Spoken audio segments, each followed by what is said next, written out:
திருப்பூர் பனியன் தொழிலாளர்கள் சம்பளம் உயர்வு பேச்சுவார்த்தை தொடர்ந்து நடைபெற்று வந்த நிலையில் இன்று அதற்கான ஒப்பந்தம் கையெழுத்தாகியுள்ளது.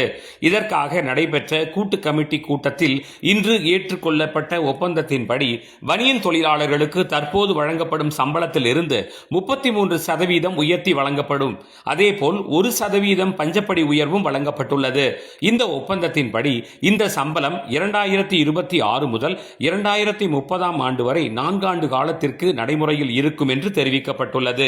இது தவிர தொழிலாளர்களுக்கு அடையாள அட்டை, விபத்து காப்பீடு, மருத்துவ பரிசோதனை, திருமண உதவித்தொகை, குடும்ப நல உதவித்தொகை, ஓவர் டைம் மற்றும் டி பேட்டா ஆகியவை அதிகப்படியாக வழங்கப்பட உள்ளதாகவும் தெரிவிக்கப்பட்டுள்ளது.